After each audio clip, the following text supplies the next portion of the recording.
All right, terrific. Hello. And we're live too. So welcome. This is tremendous. I'm Michael O'Sullivan, the Executive Director of GeorgiaCAN. It is my pleasure to be able to have all of you here tonight, where we're going to be having a conversation about school choice from a parent's perspective. We've got a tremendous panel. And we are running this event in partnership with National School Choice Week, which it is National School Choice this week. And we are just tremendously honored to bring together a illustrious panel led by our esteemed moderator and my friend and colleague, Darrell Bradford. And Darrell is the Executive Director of NICAN and also the Executive Vice President of 50CAN, which we're in partnership with. He's an all-around amazing gentleman, person who's been able to be an advocate for kids, for students all across the country, has lived school choice, understands it, and there's no one in the education reform movement who I respect more and respect his opinions more than Darrell Bradford. So with that, Darrell, I'll let you kick it off. But again, this event is being done in partnership with National School Choice Week and is hosted by GeorgiaCAN. Find more information at gacan.org. Darrell, lead us off. Thanks, Michael. That was so nice. I just want to leave right now. I don't see how I can. This can't get any better for me. But we do have wonderful guests. I'm delighted to be here in partnership with GeorgiaCAN and to introduce our wonderful panelists. I would just like to say that I've been a school choice supporter my whole life because I can remember one of the first conversations my mother and my grandmother had when I was a kid in Southwest Baltimore. They were sitting at the kitchen table and they were talking about whose address we were going to use so I could go to the middle school I wasn't zoned for. And I didn't realize until much, much, much later in life that was the school choice conversation, right? It was the illegal school choice conversation, but it was the school choice conversation. So these issues are very important to me. And we have some wonderful guests this evening. We got Dr. Tracy Clark. Give us a hand raise. There we go. We got Donna Wellens. There we go. Hand raise. I like that. All right. Dietrich Poindexter. All right. And Kimberly Leftwich are with us. And then we do have a fifth guest who there we go. Looks like they're navigating the nets. The person is sideways. And that would be Zan Armstrong. There we go. Zan with the high sign. There it is. Okay. And our guests are going to share a little bit about their lives and their own school choice stories. Certainly right now, the relationship between parents, schools, and children has changed drastically. That's super important. And then I have some questions for them down the stretch. And I guess there's a chat. If you want to put something in the chat, please feel free to. So Kimberly, great to have you here this evening. Why don't we start with you? Well, thank you very much. I appreciate it. And I appreciate the opportunity to be here. I am Kimberly, and I am from Cobb County. I have two children who have dyslexia. And we discovered, we started our school choice journey when we found that out. My son was diagnosed in first grade. We had a great teacher. I back up a little bit. I don't have an education background. So for me as a parent, having a child in the public school system, sometimes I felt like I was on a team, but I didn't know the playbook. There were just so many acronyms and different educational terms that I just had no idea what they were talking about. I didn't know anything about direct parent referral. So when my child started having issues in first grade, we found out through his COGAT test that he was very bright. They wanted to test him for target, but he couldn't read, which made no sense to me whatsoever. So we started this journey to kind of trying to help him. Within the school system, we started with an IEP, which again is like a whole new game. And then someone forgot to give us the playbook. So we made our way through the IEP process. I was very fortunate and lucky to have a neighbor who was a dyslexia specialist who became my advocate at school and helped me navigate the issues with dyslexia. The IEP provided my child a pullout for reading, but it was only about 45 minutes. It was with a group of students, 7 other students who had varying issues, not just dyslexia. And he needed something that was more direct. We were also subsidizing him with tutoring in the afternoons. So while he worked so hard at school during the day, he got to come home and do more schoolwork in the afternoon with the tutor. And I'm sure you can understand a first grader how excited he was about that. So he was doing his best, but it was just a lot that we were asking him. At the start of his 2nd grade year, he got off the school bus, and my wide-eyed, curious child looked at me and said, "I'm stupid, and I'm never going to learn to read." And it was probably one of the most heartbreaking moments of my life, to realize he was losing his self-esteem. So that put us on a journey to find some other answers for him. And I started talking to other parents, found out about some private schools in our area, and looked at schools specific to his needs with dyslexia. We were very fortunate there was a school close by that their instruction was only for kids with dyslexia. We took a tour of the school and had, at that point, I told my husband, this is where he needs to be. We both went, wow, private school. We never expected this, and started looking at options. The school told us about SB 10 funds. Because he had an IEP, we could use funds in a private school specific to his needs. So we were able to do that. 2 years later, we found out my daughter also had dyslexia. So we knew we had already been on this path and knew what we needed to do for her. We tried again to work with the school system. We had support through an IEP. She was doing tutoring, but it's a lot. And we wanted them to be able to have a good school experience, to gain their confidence, but also not just it was school all the time. By the time you do school during the day, you're doing tutoring at night, and then you're supplementing with other things. So a specialized school was the answer for our family. And it really helped us kind of be a family. They had school time, and then they could have extracurricular time, and we were not so focused just on school all the time. We had a great experience in the private school.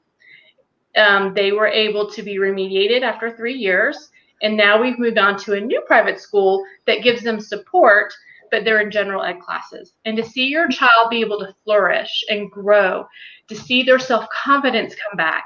My son is now in high school. He entered the general ed classes for his high school year, and he's done beautifully. And we're just grateful for to have had the opportunity to make the right choice for him, because not every child is the round peg that fits in the round hole. You need to have choices, and we're very grateful for that opportunity. Kimberly, that was awesome. Thank you so much for sharing. Thank you. Ms. Poindexter, how about you? Yes, hello and good evening. My name is Deidre Poindexter. I live in Clayton County. I've been here for over 22 years, and I have 2 kids. I have a daughter and a son. Currently, I got really involved with school choices when I became an educator myself and was in that field. So I got an insight of knowing what education should look like and how you should provide that type of education, because I was a teacher. But I was a teacher, part of the Head Start program, which worked in low-income families, neighborhoods. So to hear kids to say, you can't have this, or you're not going to be able to achieve this and everything. So by the time I had mine, and my son had the issue that I noticed in daycare, that he had a speech impairment, which in turn took him to middle school in the public schools, where they wasn't giving him the attention that he needed because of his speech delay that he had. He was not hearing the information clearly to speak it back out. So I was at the school constantly, almost every day, every other day, talking to them, documenting his grades and his paperwork to show a consistency that he has an issue. So after a long battle of doing that, then we finally got him on an EP status. Come to find out, the teacher got to do a year of data and trying to find information. But I got sick within that year. Come to find out, the teacher actually did not do any data at all. So it just got frustrating and frustrating to the point where I had to go to the superintendent to let them know that I'm not your average. Excuse me for y'all for that, but your average parent that doesn't have any education at all. So once Right. they kind of like respected that a little bit, then I was even to get the like Kimberly said, to pull out of the regular classroom for the 45 minutes, but with the other students. But what he needed was a one-on-one, which again Yeah. they was not providing. Then also on top of that, excuse me.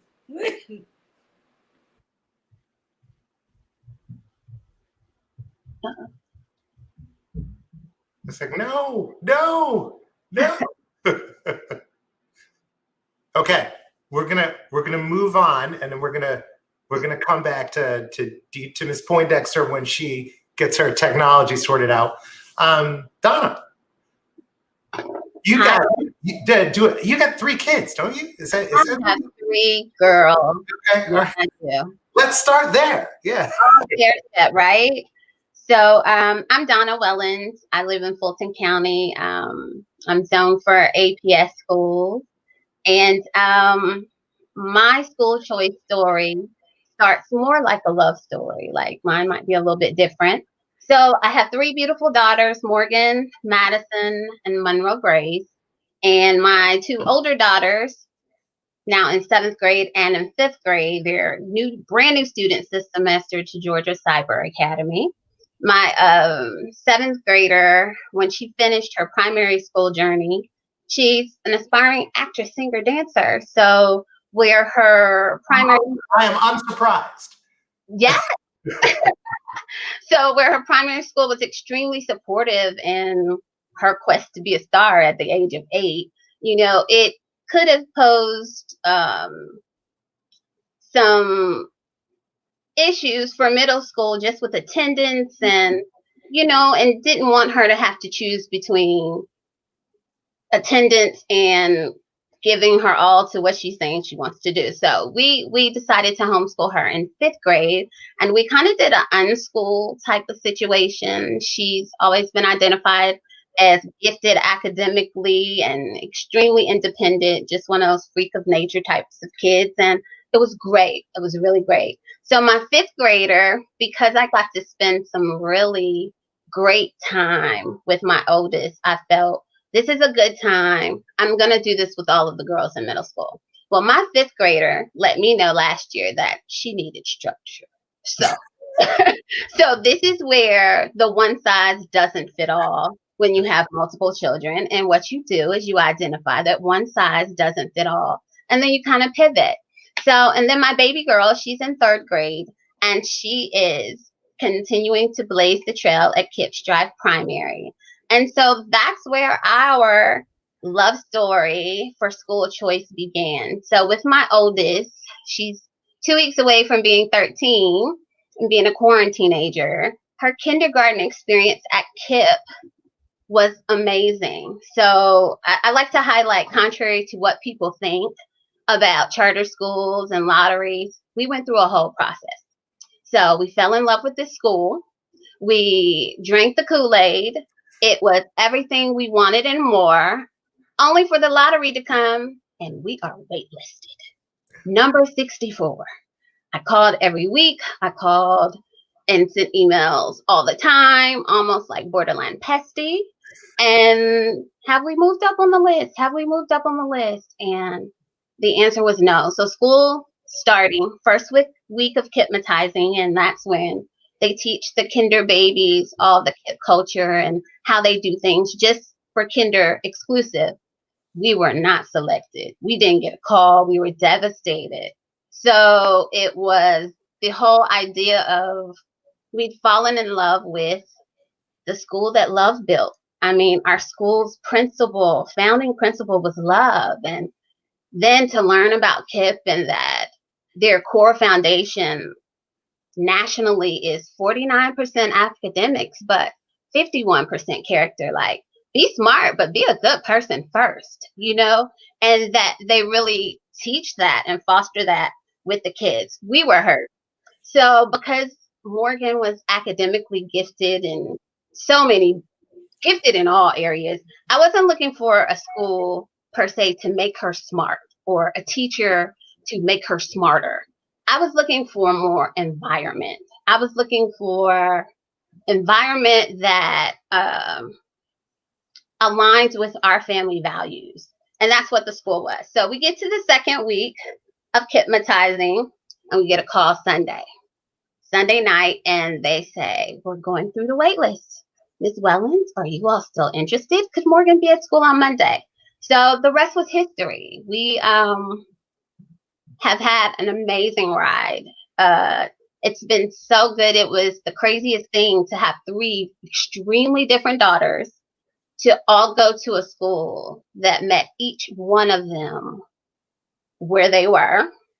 It also was an environment that, you know, fostered community. And it reminded my husband and I a lot of just how we were raised, like families actually caring about each other. And it's not, we live in a silo and it's my kid and your kid, but it was all of our kids, you know? And so it was just a very surreal, like I call it a love story all the time. It was a very surreal experience and it was great. And it continues to be great. We expanded our extended family because our parents, our families, our school leaders, they became your family. So there was an open door policy that it was never that a parent wasn't welcome at school. They wanted families there. They wanted people present. Always open to feedback. It was just the perfect foundation for getting a kid to love learning. You know, I think so many times when. Wait. Hold on, stop. Okay. I'm going to come back to you. Okay. I'm going to come back to you. Okay. That was wonderful, though. I often reference movies and love stories in movie. I think I'm going to reference it differently now. Okay. Good choice. Yeah, it's good. Miss Poindexter, you want to finish up what you were saying? You got a couple of minutes left on the gentlewoman from Atlanta has ceded 2 minutes of time. I am so sorry. My husband was in the kitchen cooking something, and all of a sudden, the whole room just up in smoke and everything. And Real life. It's a live stream. Real life. You got to think on your feet. But thank you again. And as I was saying with my son with the IEP, so eventually, as you can tell from the stories, that we left the public school system in elementary and we went to a charter school. So again, we was like on the lottery list. We were number 4 on the list, and you know, I know it's not right, but I was praying that somebody drop out of the school so I can get in. And I do apologize, but you know, mother got to do what they got to do to get their child the service. So, but we finally got that phone call within 3 or 4 weeks. And like I said, I'm a very active person because I believe in education, and whatever I can do to help the education department make my child life a little bit more easier, and we are both, you know, engaged together.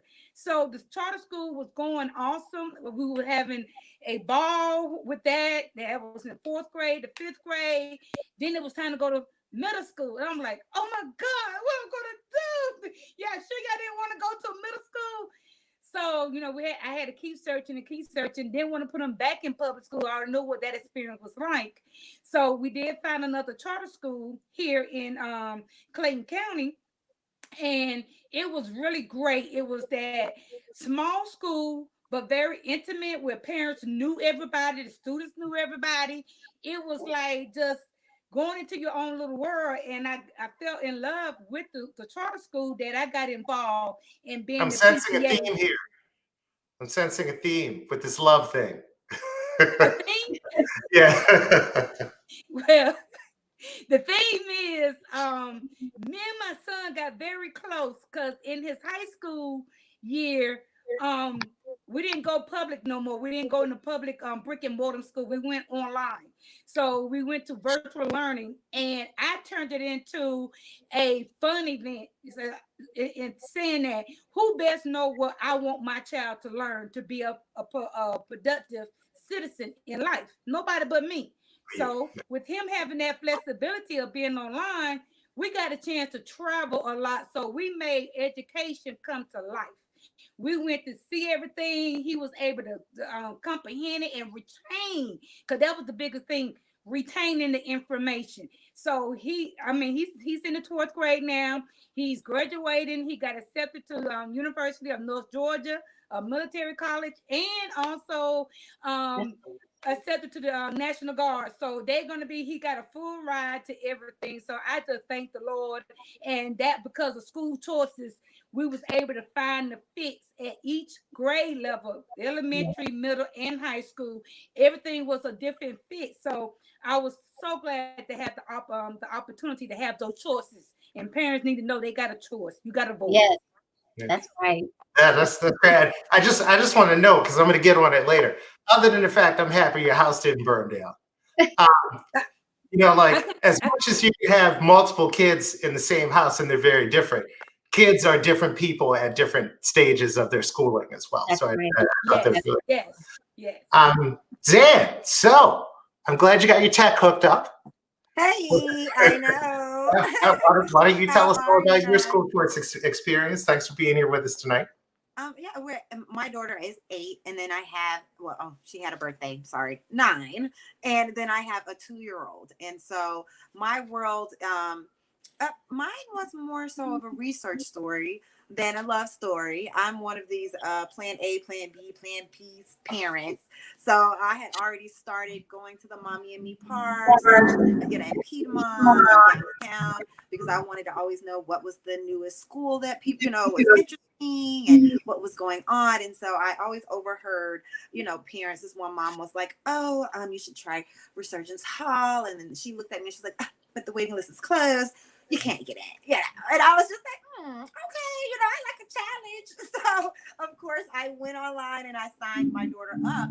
And it was, school had already started almost a month in, and I was calling. Hi, what's going on with the, waiting list? And when they finally got Ava in, it was just, I was so super excited. We went through the charter system. I was a public school learner. My mom was a teacher, so I got firsthand help helping with set up things. I got to help grade her papers, and then I got to be a student and on the back end of it. So I already knew what I was looking for as education when it came for Ava, and what kind of paces I was looking for. I definitely wanted something structured because I come from Warner Robins, Georgia, which was a military background, so I had already had her a little bit structured a little bit, and so I didn't want her playing. So when I just kind of saw this the way it was really structured, and I'm one of those moms that wanted to be like all involved, and so I love the fact that it really gave me an opportunity to do that. Resurgence Hall is awesome. She is excelling. It's like over the holidays, some of us moms were just talking about how the girls, all the little Resurgence Hall girls, they think they're little tiny bosses. So, like, how do you control all the bosses? It's like, because they're so smart. And so it's just was our really great choice. Now, Ava has kind of decided that she wanted to start being a little bit more theater, a little bit more artsy. And so right now we're going through the process of her applying for the Ron Clark Academy. That has been a very interesting application process. It's been like college, for me, applying for this, but it's been a fun learning experience, which has been awesome because we have that choice, and it was also awesome to see that they also, if Ava was to get in, they have money out there and it's financial resources, and it would be financially something that would be really awesome. And so that was our story. I'm already in the Mommy and Me groups for baby Owen, so that I can already look out on what's going to be the next, preschool or whatever the case may be. Ava's in Spanish and he's right there beside her, picking up on some things. So I'm already trying to, jump in on that little end, but that was pretty much my story. I'm a researcher. I I really think if I had give any advice to a new mom or anyone looking for a school, I would suggest put your area in their, you know, like school zone in Twitter or in Instagram, and see these schools pop up, and you get to see real time like how it's going, what they're doing, how they're doing schools. Sometimes they even have their YouTube videos of what they're, you know, a little tour of the school without you even ever stepping in. And I think that gives you a kind of fresh look instead of Googling it and it's thousands of resources. You kind of get a first hand look on like, okay, these are the schools in my area. This looks like it's more fun for me. This looks like this is something more that I would be more inclined to. And I guess that would be my advice as a mom. And like everyone has said, every child is different, because I see now Owen is going to be difficult. No, that's great. And I just want to say, like, I really appreciate hearing from all of you, because there are a lot of people out there that don't think parents have the wherewithal to do the work to figure out what the best school is for their own kid. And I just feel like everybody here has been a wonderful example of how the best parents do, and they figure it out. You know, Dr. Clark, thank you for your patience. Hi, no problem. All these hard people to follow, though. I feel like I hear a little bit of me in everybody's story. I'm a mother too. I have an 8-year-old and a 10-year-old. But I feel like my school choice story started long before I actually had kids, because I am a lifelong educator. I have been educated for almost 21 years now. So my story starts like as a newbie teacher in a classroom, always being told what to do and how to do it for my students, from people far high up that have no clue what goes on day to day in this room with me and these kids, and these relationships I've built with these parents and what they want for their children. So for me, early into my education walk, I was just kind of like, it's got to be a better way. Like, it's a whole lot of things coming down on us as teachers and coming down on us as the kids and coming down on the parents, and we have no say. We're the ones with the boots on the ground. Like, we're the ones doing this work, and there are these people sitting in these nice offices making decisions for us, and we have no say so in it. And so me being I didn't know at the time I was an entrepreneur, didn't figure that out till the last couple of years, just being the creator that I am, started thinking, you know, I want better for my kids when I have them one day. And I want better for these kids that I teach every day, and better for these communities that I work in, and better for the teachers. And so I just have this idea, like, what if we gave the teachers and the students and the parents the power? Like, what if we let them power the idea? What would they create? What would kids come up with if you just asked them what they wanted to know? Because even the smallest, youngest kid knows what they want and what they don't want, what they like and what they're interested in. What happens if you ask the teachers what the kids need instead of telling the teachers what the kids need? And so I came up with this idea. It's called the Greenhouse Academy of Professional Partners, because parents are professional parents, students are professional students, teachers are professional teachers. What happens if we all partner together in what I was later learned was called a teacher power school, but my idea was a shared governance model in which all teachers share the power in the school, making decisions. There is no head. It's not a hierarchy. And all the kids are student designers that tell teachers what we want to learn, how we want to learn, where we want to learn. And I spent a lot of time developing that idea, a lot of time researching with parents, talking to parents about what they want for their kids. My dissertation actually was titled "We the Parents in Order to Form a More Perfect School." And I spent like a whole year doing nothing but talking to the angriest, most dissatisfied parents across the country, trying to decide what is it that makes parents unhappy with public education, and what can we do to make it better. And so what has happened over the years is I've tested this idea in communities. I've talked to parents, I've talked to kids, I've given kids the power, I've given teachers the power, and just let them do what they do best. And every single time, people show up for themselves. Like, I really believe you have to give people autonomy and space to solve their own problems, not solve it for them. And I think school choice does that. From my angle as a mother, I have done all the things y'all have done. I have a son that has attention deficit. He has anxiety. We have done charter school. We have done cyber school. We have done magnet schools. And now we are trying unschooling. So I'm out here still trying to find the best fit for both my boys as we navigate these choice and educational waters. So this is I have some questions for everybody. This is a great segue. I just want to start with you. So you really are an ed entrepreneur, and I saw a wonderful news story about cul-de-sac kids. You know, policymakers, parents, right now, you know, they're all trying to figure this out, right? In ways that people have never had to do before. What would you say to like a legislator or like a local leader who was really interested in giving parents and families a leg up on the current situation? Do you have any like advice for them that you've learned both like in the work you're doing before and in starting cul-de-sac kids now? I think people need three things: voice, choice, and capital.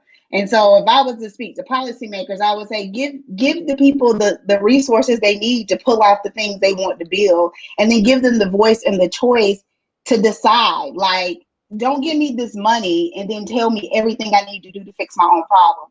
Give me this money and then let me and my community decide how to navigate in a way that meets our needs. It's very important to spend time talking to the community that's being impacted, the people that feel the pain the most, because they know what they need. And so if you just create a space for them to share and then provide them the resources, a lot of the problems we have would solve themselves because people would be solving the problems for themselves instead of people far away from it making more problems in their attempts to solve the problem. Donna, I see you head nod on that one. You want to chime in? No, I just agree with what she's saying wholeheartedly. I mean, I think so many people in power are so far removed from just the day-to-day needs of parents, the day-to-day needs of teachers, the day-to-day needs of kids.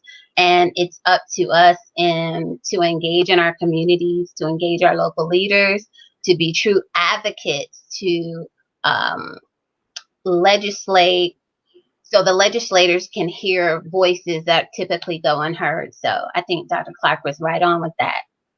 Yeah, and I'd like to add too, if you don't mind, with what the doctor said and the other parent just said, that's pretty much the foot road that I'm in right now, currently, after pushing and advocating for my kids, for both my son and daughter, but also taking ownership and letting the school system know that this is my child and I have a right to sit up and tell you what is best for my child. You are the tool.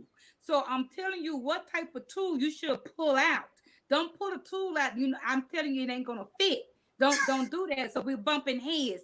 So throughout the PTA, I was, as being a PTA parent, at the school, I listened to the parents and I listened to the students and I gave them what they wanted. And in the performance, they liked it coming to school. They were asking their parents, hey, can I come before school? Because I was listening to them and giving them what they want. In return, they were giving us what we needed was their education. Then on top of that, and doing the online, I started along with another lady. We started the online, the virtual learning, where we listen to the students. They want to know, well, what this is like. How do you find out this? What is college actually like? What's about going here? If I don't want to go to college, they spoke to us openly as being high school students. So we actually took on that piece and started it started off at Georgia GACA Clayco here in Clayton County. Then we started off with Ambitionettes, and now we have the Change for Hope, where we're giving them the life skills that they need to exit out, to go into the real world, so that they can have those life skills to survive, and the world will not overcome them, and they get so depressed and just feel like nobody didn't help me through this process to be prepared. So we give them the diversity. We give them the how to be community service, how to give to others and help others. We give them how to do the interviews and have the Toastmaster, how to speak to people. So everything they need to where they are become their own thinkers. They become their own solvers. They become their own solutions, so that in the future that we can have better people that's going to help us make those decision makers when they get older, for us as we get older. Yeah. Kim, I want to come to you real quick. You know, if you've had any experience with trying to navigate the system to get an IEP, or you have it, like it's hard, right? Yeah. And certainly these systems, even the ones that work for you, aren't set up to be easily navigated. What would you say are the best things about the Georgia Special Needs Scholarship Program, like as they pertain to you, and what would you say needs to be most improved? I think the SB10, it really is a bridge. I've talked to a lot of parents who feel like private school is never going to be an option for my child. I know they need something else, but I don't know that I'm going to be able to provide it. There's a lot of options within this program of various private schools. So depending on what your needs are, it's very easy to find a school that you can use these funds in. But to have that bridge, to know that to help you have options to get help for your child is so important. And I'm grateful for it, for sure. So Donna, I want to come back to this thing, and I would encourage everybody to jump in on this. So sometimes, like, everybody, like, do you all have more than one kid, right? Everybody's have more than one kid. Raise your hand. Okay. So I know sometimes you look at one of them and you're like, you're mine. And you look at another one and you're like, I don't know where you came from, right? They like that. I have no idea what you're talking about, Darrell. Never. They're in your house. They breathe the same air, right? They eat the same food, but they're wildly different people. They're different at different times of their lives or whatever. And it just seems it always strikes me that it shouldn't be a leap to realize that one big system isn't going to be able to meet the needs of all of those kids. Like, how do you guys feel about that? Is this sort of hiding in plain sight? Like, am I delusional in believing this is true? But Donna, start with you, please. Anybody else, feel free to jump in. So, all three of my girls are extremely different, like night, day, and something in between. It's amazing. I agree. I think somebody said earlier that schools, scholars, one size does not fit all. And kids do have different needs. So where I had a preschool situation that was amazing for my oldest daughter, it was horrible for my second daughter. And that's the best word I can describe her experience. So I did have a great experience that fit all the kids. But what I would say is identifying that your kids are different and that their needs are different. Don't be afraid to make a change. Like, so many times I think we feel stuck as parents, like that this is the cards we've been dealt and that's the hand we have to play. Reshuffle. Redeal those cards. Move it until you find what fits for your babies. But I just had the love story hiding in plain sight, I guess. It did work for us. It worked for all three. My second child felt like she was always in the shadow of Polly Perfect, but that didn't have anything to do with school. That was just middle child syndrome. But yeah, definitely I would, if I were to give any advice to parents with multiple children, it would be nice if it all works out, but if it doesn't, seek out what your baby needs specifically. Zan, you want to chime in on that one, or?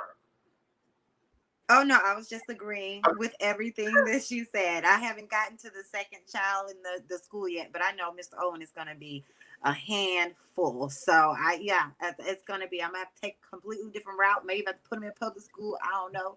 So yeah, I mean, have to be flexible as a parent, and my kids are a lot younger. So I'm kind of listening and learning from these older moms and like, okay, that's what I got to look forward to.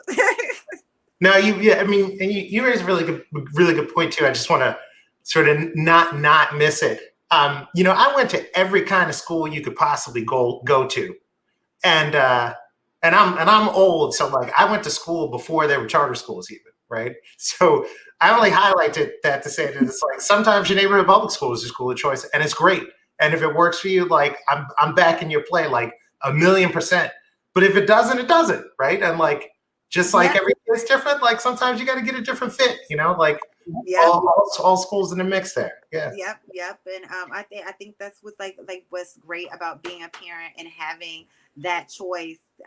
Just see, that's the 2-year-old right there knocking on the door. So you know what I'm saying? You gotta be able to accommodate to both kids, and so that like Mom was saying, that so that one doesn't feel heard or unheard. But I mean, I don't know. My favorite is whoever's doing what I asked them to do at that time. So. I wanted to. Go ahead.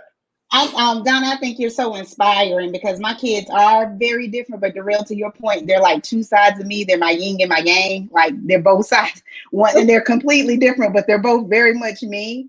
But also thinking like, I think it is hidden in plain sight. I always use like this analogy. Education is the only profession where we want to make the same prescription for everything. It would be the equivalent of you going to the doctor and saying, my arm is broke. And they're like, well, you know, the board of the hospital said, I can only give you aspirin today. So take this aspirin, go home. And then somebody else comes in and it's like, I got a needle sticking out my eye. You say, take this aspirin, you'll be okay. That's all I can give you today. And somebody comes in with a hatchet out their head and you're like, here, take this. Like, if that's what we tend to do in education, is we give everybody the same prescription without looking at like the symptoms and what they really need and what they're telling you they need. And we just tend to ignore it. So I think school choice allows people the voice and the space to really say, you know what? I got a needle sticking out my eye. That aspirin ain't gonna quite do it. Let me go over here to this school where they really good at getting needles out of eyes instead of just giving me this one thing. I am a creature of analogy. That is a daring analogy. So I want to make sure we get on it, right? So right now across the country, there are millions of parents and kids whose relationship with their schooling has been significantly disrupted because of COVID and because of politics and because of lots of other things. Obviously, like for some families, school choice has been a great way to relieve the pressure, school choice of all kind. On that, and for some families it hasn't been, but all families are navigating it, right? Well, what's from each of you, what is the one thing you would want, you know, like the one good thing, the one thing to look out for, the one opportunity, you know, the one shining, you know, one shining moment, if there has been one, for you over the last year that you would want to share with other parents who are watching this right now? How about we start with Zan? Let's start with you. I knew you was gonna ask. He's coming back to you. I saw you staring. I can see it on your face. She's like, Yes, no, not ready. I would say my shining moment has been just creating a village and realizing that even though because my daughter is virtual, so even knowing that we're virtual, that it's going to take, you know, a lot of, because I'm used to just dropping her off and handling homework and doing those things on my own. And, you know, now I've had to call the school about technology. I've had to sometimes take Ava to, you know, a friend's, or a friend has come over here, and just, I guess my shining moment would just be the togetherness that has come from the few parents and from the schools trying to, they're trying to do their best. Everybody trying to do their best. And I've been given so much stuff that I'm going to be good for the next like 3 years, you know, food, clothes, hand-me-downs. So I think that's been my really shining moment, is just meeting a lot of moms, giving them my you know, them giving me their advice on, oh, Zan, try this, oh, do that. You know, motherhood did feel a little bit lonely, and with the pandemic, it hasn't felt as lonely because I've had so many different people to reach out to and have conversations with and vent to, because they're all home. And I was all by myself at home. Everybody was working. So now I'm just like, hey, girl. So that's always been great, being able to have these conversations with different moms, and, you know, and grow and to have these little moments with other people's kids, and you're like, oh, you would have never really been able to do that if it wasn't for, you know, the pandemic and the things that are happening. Kim? I think for us, we we were very fortunate. We started in a new school last year, actually. And as we worked through the year, we weren't sure what was going to happen. And we found that this was a great partnership, which is something that we've been looking for a really long time, to have transparency and great communication about what to expect once we went virtual, and to know that we made the right decision for this particular school because they have been so open and transparent. It's been a fantastic partnership for us, and we're very, very pleased with that. That was our big shining moment because we struggled with finding those education. You want partnership with the parents and the schools, and sometimes, as someone was saying before, you're going two different ways. You're bumping heads, and to have that partnership was our shining moment this year. Great. Ms. Poindexter? Well, I must say the shining moment of my life through the whole journey is that aha moment when I knew that my son got it.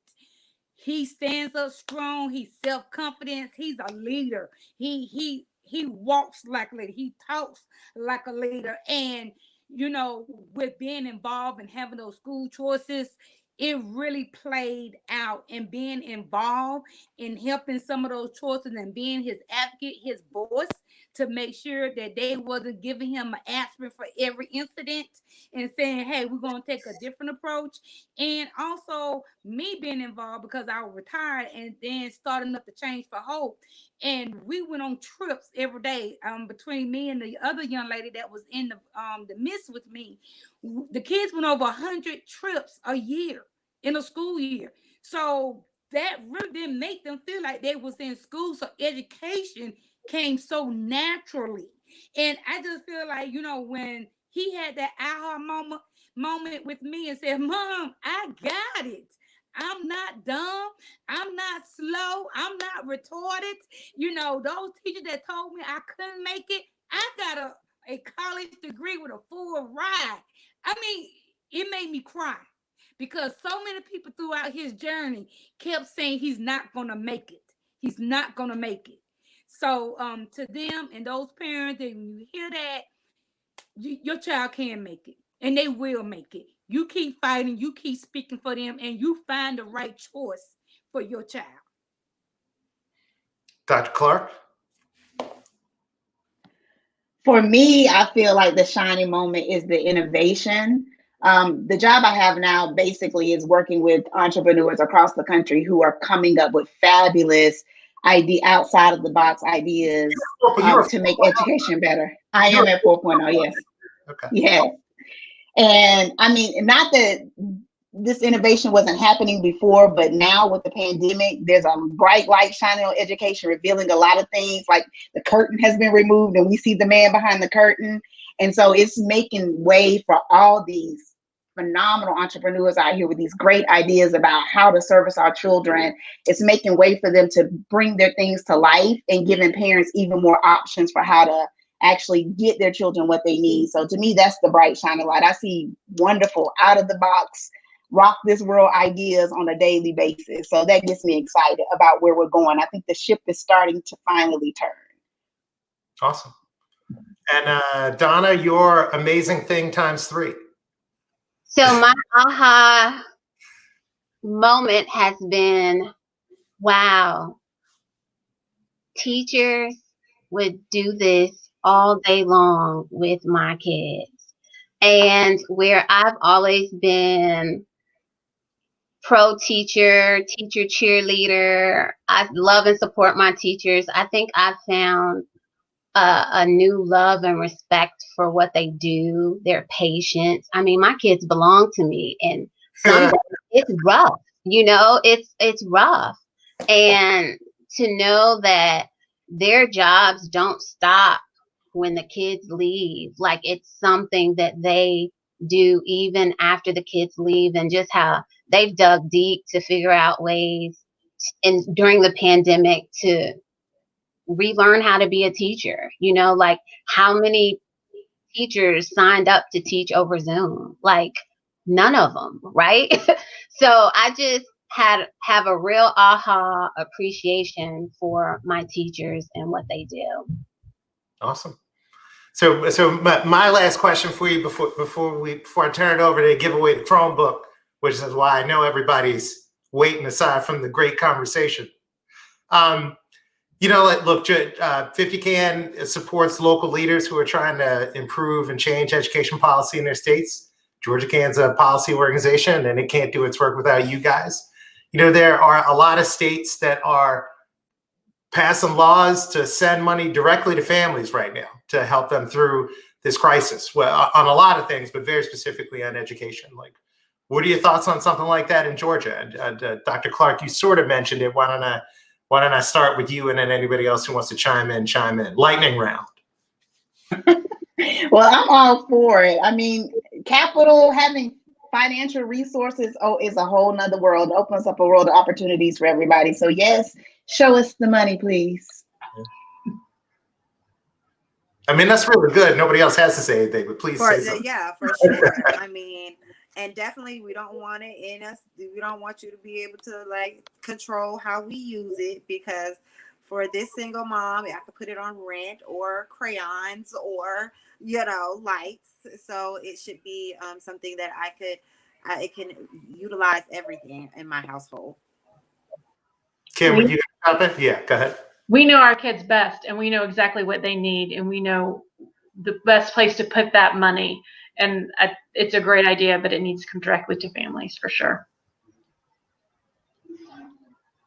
Awesome. Yeah, and I totally agree too. You know, give it to the parents, like Kim said. We know our kids the best, and we know how they're gonna thrive and keep pushing on and having that barrier, the financial that's in that place, because they say go to public school, it's for free. It's for free, but free ain't always free, because it's at a cost of your child.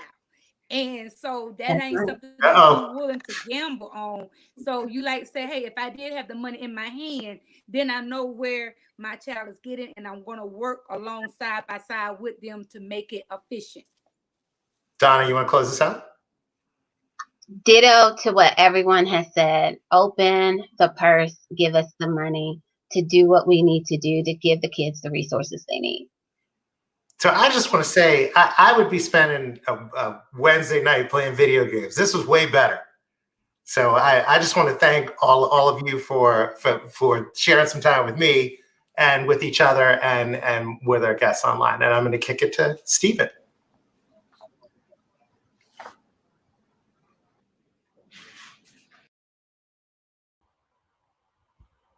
Hey guys, super excited to be here now. I'm really excited to have everybody on the stream. I know tonight is going to be exciting because we are about to raffle off a Chromebook. And so if you have a second, I think should be all here in this space. And I want to first say thank you to all of our amazing panelists. They have been great for our conversation tonight. And they've been really great to provide it. And I also want to say thank you to Jarrell.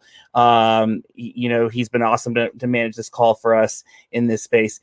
But for those that are still on, I'm excited to say the winner of the lovely Chromebook is Camille Williams.